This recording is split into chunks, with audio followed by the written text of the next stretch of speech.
Bueno, por lo general cuando se habla de un diagnóstico médico en la modernidad, existe esta expectativa inquebrantable de precisión absoluta, ¿no?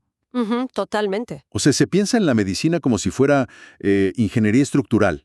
Un hueso se rompe, la radiografía revela una línea blanca dentada en la pantalla y el profesional simplemente señala esa fisura para confirmar dónde reside exactamente el problema. Es una dinámica clínica completamente binaria. Exacto. Digamos, o está roto o no está roto. Y esa claridad visual es profundamente reconfortante para la mente humana. Claro, te da seguridad. Sí, porque permite categorizar el sufrimiento, el dolor y la disfunción en cajas que son súper limpias, ordenadas y sobre todo cuantificables. Pero claro, al adentrarse en la investigación de curaciones más profundas y sistémicas, específicamente al abrir los textos clásicos de la materia médica, esa máquina de rayos X deja de ser el estándar de oro. Así es, ya no sirve de mucho. De repente nos encontramos con un panorama clínico donde una persona puede estar retorciéndose de dolor en el pecho, sintiendo que la vida se le escapa, y, o sea, no hay una línea dentada evidente que explique por qué siente que la están aplastando. Y ese es el momento exacto en el que la medicina deja de ser solo mecánica y entra en aguas diagnósticas mucho más profundas y complejas. Ujú. Porque en este terreno ya no se busca únicamente una fractura estructural obvia, más bien se intenta interpretar la calidad subjetiva y, digamos, fenomenológica de la experiencia humana ante la enfermedad. Uf, qué bien dicho. Y precisamente con ese enfoque en mente, damos inicio a un nuevo análisis profundo sobre la literatura médica clásica. Así es, estoy lista. Hoy, revisando exhaustivamente una montaña de conocimientos que incluye las anotaciones históricas y clínicas de grandes como Bowrick, Kent, Clark, Morrison y Vitulcas, la misión es resolver un verdadero rompecabezas terapéutico. Un desafío tremendo. Sí, el objetivo es estructurar cómo diferenciar rápidamente las constricciones y congestiones circulatorias de un remedio muy específico, que es Cactus grandiflorus, frente a las manifestaciones de otros dos gigantes absolutos de la curación, Belladonna y Espigelia. Que es un ejercicio analítico vital para cualquiera que se dedique al estudio del cuerpo humano, ¿no? Y sus innumerables expresiones de desequilibrio. Absolutamente.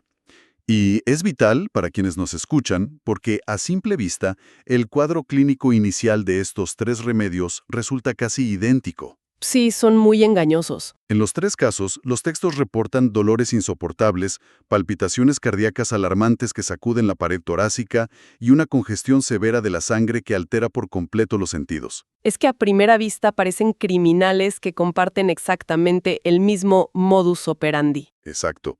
Esa es la analogía perfecta. Causan estragos masivos en el sistema circulatorio.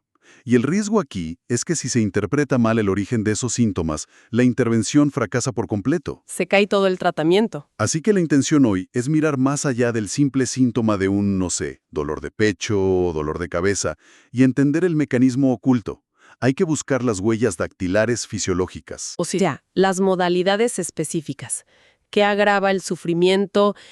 ¿Cómo mejora? Y cómo el organismo decide expresar ese dolor de maneras tan poéticas y literales. Exactamente.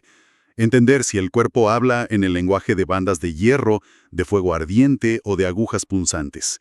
Eso es lo único que evita que el observador se pierda en un mar de síntomas caóticos. Tal cual. Entonces, comenzando con Cactus grandiflorus, la revisión de las fuentes destila la esencia operativa de este remedio en una tríada muy clara: constricción, contracción y congestión. La regla de las 3C, digamos. Sí, la regla de las 13. Pero lo que llama poderosamente la atención en la lectura no es solo el hecho de que exista dolor, sino la naturaleza mecánica, casi opresiva de ese sufrimiento. Ujú. Con estructura circular como el pecho, la vejiga, el recto o el útero, se percibe como si estuviera atrapado. Sí, de hecho la cita textual habla de una sensación, y cito, como si una banda de hierro impidiese su funcionamiento. ¡Wow! Banda de hierro. Y es crucial comprender que esta descripción no es una metáfora ligera del paciente para exagerar su malestar, ¿eh? Fisiológicamente, lo que ocurre en el estado patológico que requiere Cactus es un espasmo violento y sostenido. ¿De la musculatura circular? Exacto. De la musculatura circular de los órganos y de los vasos sanguíneos. Es un fallo fundamental en el mecanismo de expansión. O sea, el corazón intenta contraerse para expulsar la sangre y luego expandirse para volver a llenarse, pero la musculatura se calambra. No cede. Se niega a ceder. Claro, la imagen que proyectan los textos de que el cuerpo estuviera enjaulado en alambres que se retuercen cada vez más apretados es brutal. Es una agonía. Si pensamos en el mecanismo, es como si una serpiente boa constrictora se enrollara alrededor de la caja torácica. Con cada exhalación la serpiente aprieta 1 milímetro más. Y cuando los pulmones y el corazón intentan volver a inflarse, pues chocan contra esa pared inamovible. Y al chocar contra esa pared espasmódica, el flujo normal de la sangre se arruina por completo. Y esto explica la tercera palabra de tu triada, la congestión. Ajá, el estancamiento. Sí, la sangre, al no poder ser bombeada eficientemente hacia adelante debido a esta constricción mecánica, retrocede y se estanca. Se produce lo que clínicamente se conoce como estasis venosa. Las venas se llenan de sangre que no circula. Lo cual genera una distribución de sangre completamente irregular y caprichosa por todo el sistema, ¿verdad? Ese es el efecto dominó. Por un lado, se observa a un paciente con una cabeza que literalmente hierve de calor, sufriendo de presión arterial altísima y hemorragias nasales severas. Porque la sangre se atasca arriba. Exacto, en la parte superior del cuerpo. Pero simultáneamente, las extremidades, las manos y los pies se encuentran helados por la falta de circulación periférica. Es un desastre de distribución térmica y de volumen. Volviendo a utilizar imágenes mecánicas para quienes nos escuchan, es comparable a un motor al que le han apretado con alicates la manguera principal de combustible. Muy buena analogía. La presión se acumula peligrosamente en la tubería antes del bloqueo, causando estragos, mientras que el motor en sí se asfixia por la falta de flujo regular, funcionando a duras penas. Y como consecuencia directa de ese motor asfixiado, el pulso arterial que genera Cactus refleja la agonía del órgano. El pulso no es vigoroso. ¿Cómo se siente entonces?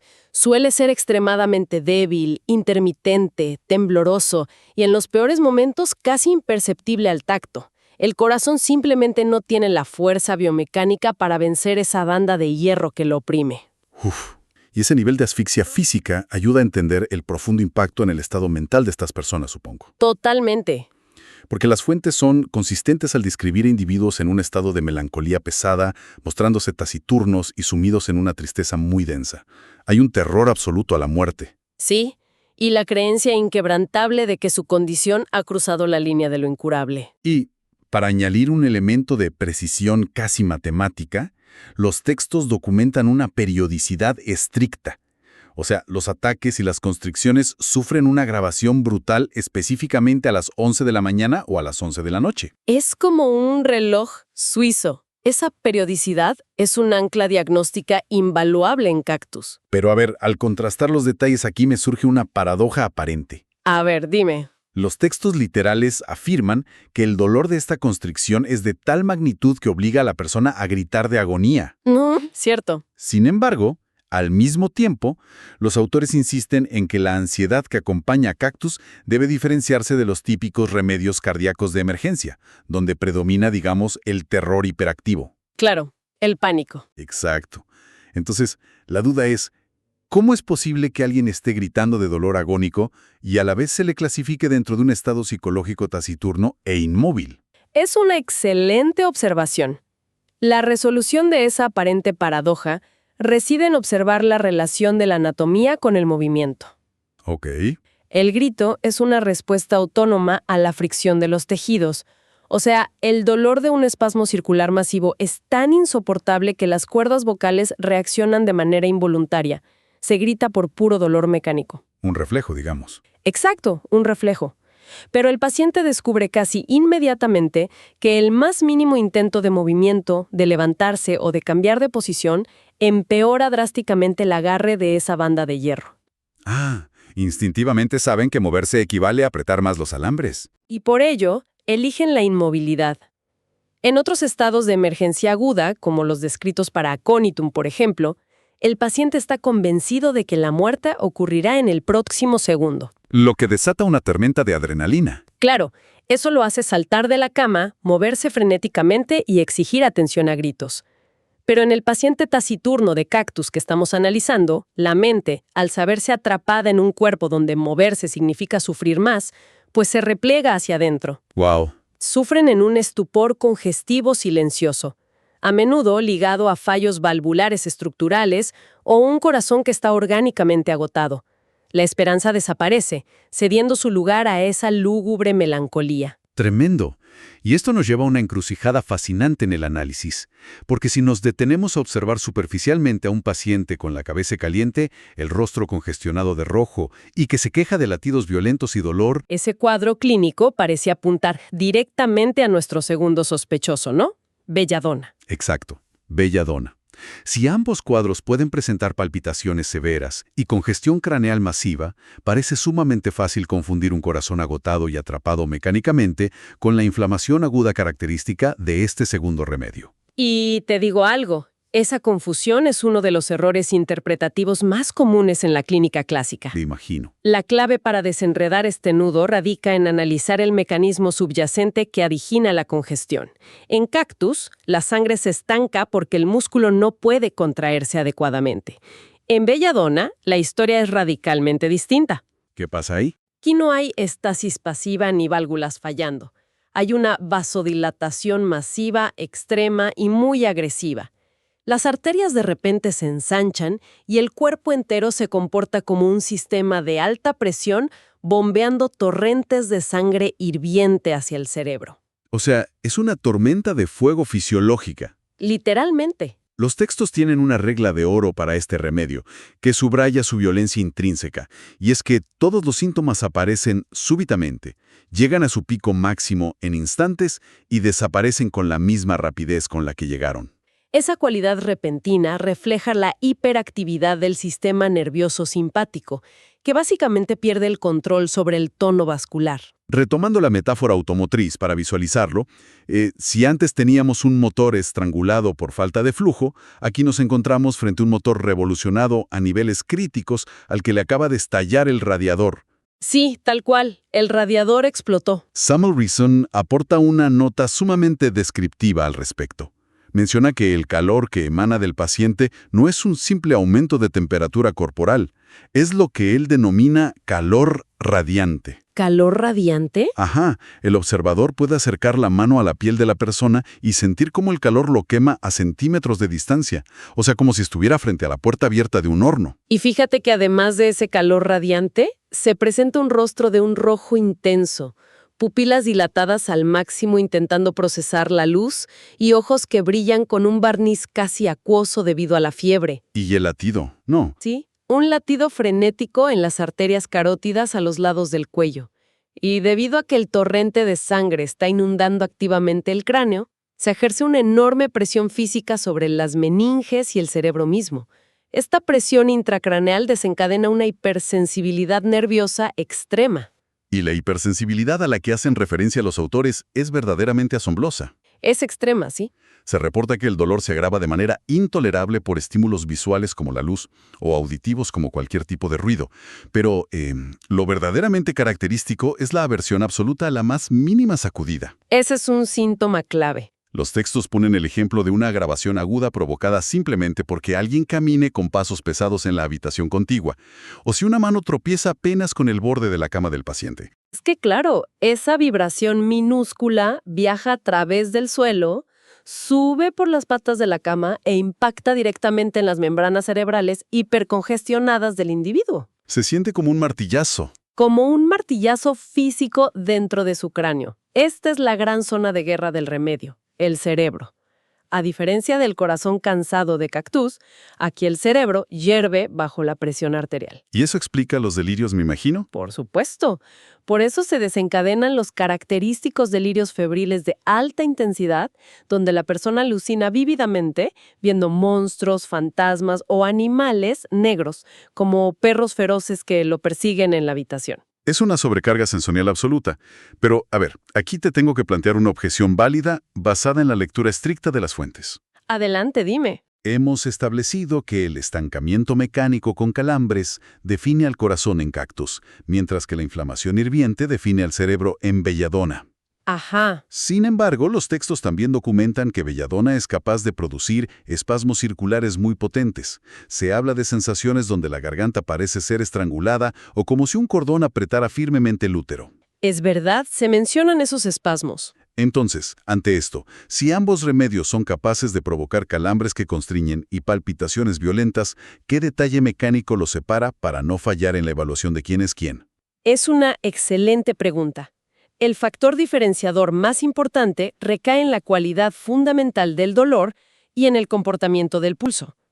El espasmo o calambre de cactus del que hablamos primero es continuo y persistente. Es una banda rígida que no cede.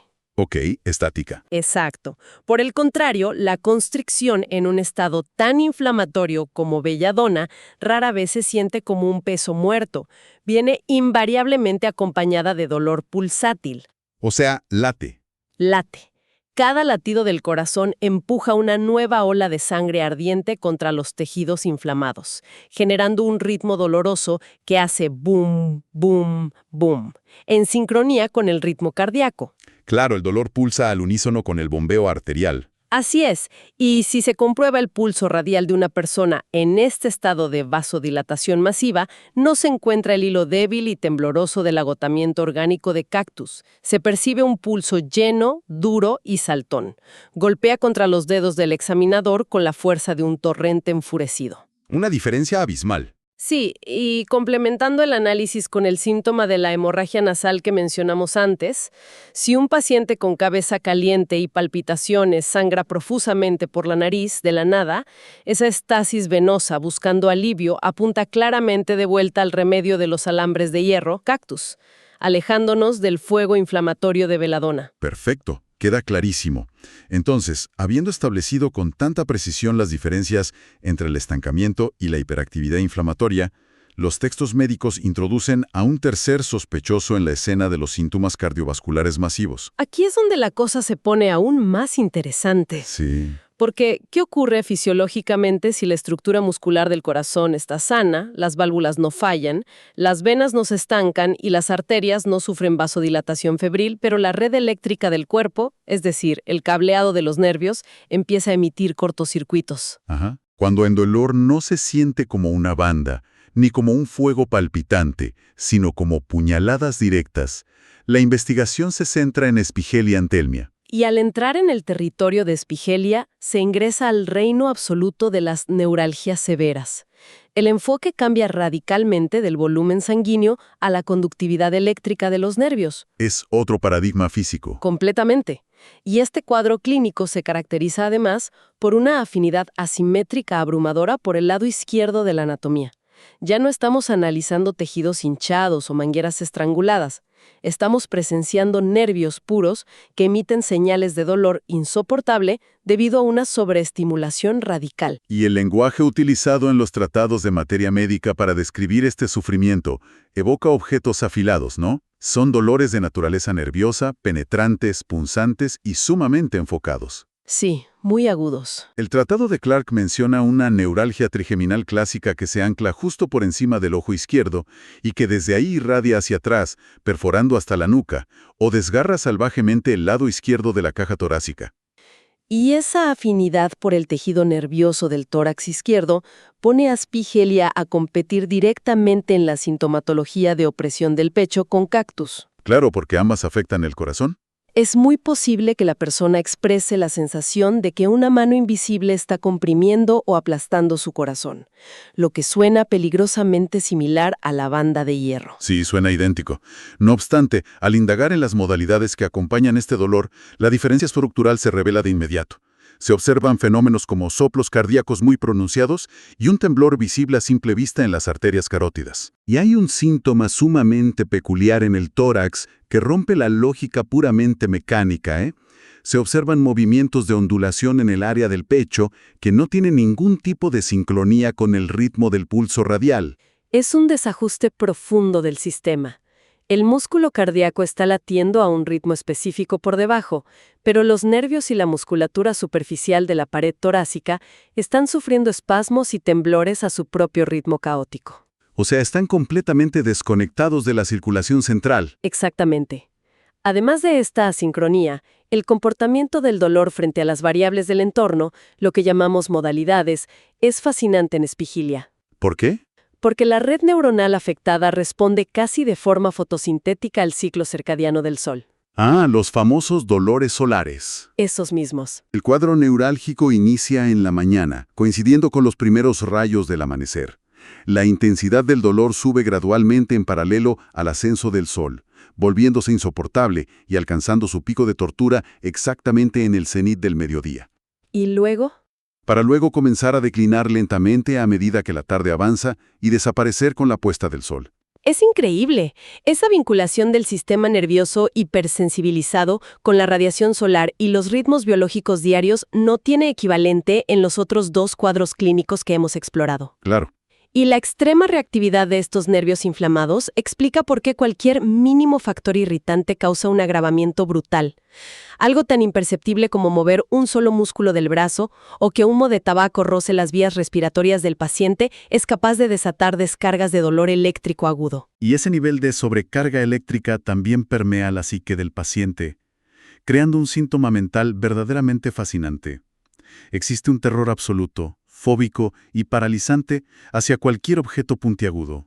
Agujas, alfileres. Agujas, alfileres, las esquinas afiladas de un mueble. Todo genera un pánico desproporcionado.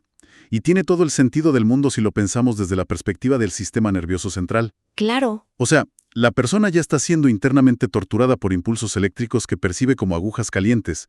Su propio cuerpo le está clavando picahielos a nivel microscópico. ¡Qué imagen tan fuerte! Por lo que proyecta ese dolor continuo desarrollando un terror instintivo hacia cualquier objeto de la realidad externa que tenga la forma capaz de replicar su tormento interno. Es un mecanismo de defensa neuropsicológico llevado al extremo. La mente le teme a lo que el cuerpo ya está experimentando de forma invisible. Exacto. Entonces, utilizando una imagen final para ilustrar la diferencia, se podría decir que si el primer caso constrictivo es una prensa mecánica de acero que aprieta inexorablemente, y el segundo caso inflamatorio es un martillo al rojo vivo que golpea rítmicamente el cráneo, impulsado por el latido del corazón. Este tercer estado es un picayelo fino, frío y afilado que penetra los nervios y produce descargas eléctricas erráticas. Es una estructuración mental sumamente útil para la clínica. Muy práctica. Aún así, existe un escenario en la práctica diaria donde la distinción requiere una observación microscópica. A ver. Ya se ha mencionado que la compresión mecánica de cactus alrededor del corazón se agrava horriblemente cuando la persona intenta acostarse sobre su lado izquierdo. Sí, por la presión física. A su vez, se acaba de establecer que la neuralgia eléctrica de Spigelia domina por completo el lado izquierdo de la anatomía, concentrándose en el corazón y adivinen qué. También empeora de manera drástica al acostarse sobre el lado izquierdo. Uy, sí, es un empate clínico aparente. Exacto. Si se observa a alguien recostado sobre ese lado, agarrándose el pecho con desesperación y quejándose de dolor en el corazón, ¿cuál es el factor definitivo? Digamos, el detalle irrefutable que rompe el empate entre un estancamiento muscular y un cortocircuito nervioso. Me encanta este nivel de detalle. Para desenredar ese nudo clínico, se debe evaluar meticulosamente la trayectoria geométrica del dolor y su detonante inmediato. Trayectoria geométrica. Sí. El dolor nervioso de la neuralgia de Spigelia posee una ruta direccional tremendamente agresiva. El estímulo eléctrico siempre viaja, se dispara, típicamente hacia arriba. Ok. Irradia de manera fulminante desde el pecho hacia la arteria carótida en el cuello, hacia la clavícula o bajando de golpe por los nervios del brazo izquierdo. Y el detonante de ese viaje eléctrico es implacable. ¿Cuál es? La acción de tomar una respiración medianamente profunda o el más leve ajuste postural desata la punzada. En otras palabras, la persona ni siquiera puede permitirse suspirar sin que la aguja eléctrica viaje por su cuello. Exactamente. En contraparte, la banda de compresión mecánica de cactus es notablemente estática. Oprime implacablemente un área delimitada, pero no posee esa cualidad errante ni la trayectoria de disparo ascendente veloz que caracteriza la neuralgia. Claro, no se mueve de la misma manera. Y, finalmente, el factor del tiempo es innegable. La banda opresiva está encadenada a la rigidez del reloj suizo, empeorando indefectiblemente a las 11 de la mañana o de la noche, sin importar lo que ocurre en el cielo. Mientras que Spigelia... La neuralgia sigue fervientemente la curvatura y la intensidad de la luz solar a lo largo del día. Al aislar la variable del relámpago doloroso que asciende por el cuello al respirar, guiado por el sol, frente a la banda inamovible que empeora a las 11 en punto, Cualquier margen para la confusión clínica desaparece por completo. ¡Wow! Es brillante. Entonces, a manera de síntesis rápida, para solidificar todo este conocimiento anatómico extraído de las fuentes clásicas, nos quedamos con 3 perfiles funcionales muy distintos ante la crisis del sistema circulatorio. Ajá. En primer lugar, la falla mecánica de contracción y el estancamiento de la sangre. La caja torácica atrapada en alambres, la sangre que no avanza, causando simultáneamente congestión en la cabeza y frío sepulcral en las manos. Todo envuelto en una inmovilidad resignada y melancólica ligada a las 11 del día o la noche. Y en segundo lugar, encontramos la falla por sobrecarga inflamatoria y pérdida del tono vascular. La aparición y desaparición repentina, la sangre bombeando violentamente en arterias dilatadas, el calor que quema sin contacto, el pulso duro, la fiebre que hace hervir al tejido cerebral provocando visiones salvajes, y una hipersensibilidad donde una vibración en la cama se vuelve una tortura para las meninges. Y, finalmente, la falla de conductividad eléctrica del sistema nervioso. El dominio total del lado izquierdo, el dolor punzante en forma de aguja caliente que viaja y fulmina de carótida, la extraña sincronía del sufrimiento con la posición del sol en el firmamento y el terror mental absoluto a cualquier cosa que posea una punta afilada. Lo que este análisis profundo subraya como principio fundamental para cualquier estudiante o entusiasta del arte de la curación es que en la interpretación de los procesos patológicos, rastrear meramente la ubicación anatómica del dolor no ofrece respuestas reales. Claro, no basta con decir «me duele el corazón». Saber que duele el corazón no indica cómo intervenir. Es la calidad íntima del proceso, la mecánica detrás del desorden vascular o eléctrico, lo que revela el verdadero camino hacia el restablecimiento del equilibrio. Y profundizando en el significado detrás de esos desórdenes sistémicos, emerge una última reflexión sumamente intrigante para quienes nos escuchan, al observar los textos desde una perspectiva más filosófica. Sí, esto es fascinante. Las anotaciones sobre estos remedios documentan repetidamente cómo estas perturbaciones masivas de la sangre o los nervios van de la mano con alteraciones visuales severas. O sea, se ve a la sangre hirviente de Belladonna, causando delirios visuales de monstruos grotescos y animales negros, mientras que el colapso nervioso de Spigeliia genera vértigo incontrolable al mirar hacia abajo o incapacidad pura del cristalino para enfocar la mirada. Es un patrón que cruza la línea entre la oftalmología, la neurología y la psiquiatría profunda. Lo cual inevitablemente nos lleva a cuestionar la frontera entre el procesamiento de la realidad emocional y la integridad del cuerpo físico. Cuando el entorno visual o el paisaje emocional de un ser humano se vuelve excesivamente abrumador o imposible de procesar, ¿hasta qué punto es posible que el sistema nervioso y el aparato circulatorio colapsen mecánicamente bajo esa presión psíquica? Es una pregunta muy profunda. ¿Existe la posibilidad de que estas arterias a punto de reventar y estos nervios bombardeando el cráneo con punzadas eléctricas no sean meramente enfermedades anatómicas aisladas, sino la manifestación desesperada y tangible de una mente que intenta procesar o defenderse de una realidad que percibe como insoportable? Totalmente. Las aguas de la interpretación clínica son, en definitiva, un territorio vasto donde la biología y la conciencia parecen chocar de formas misteriosas. Un rompecabezas que invita constantemente a seguir leyendo, observando y profundizando mucho más allá del síntoma evidente. Gracias por acompañarnos en este viaje. Hasta la próxima.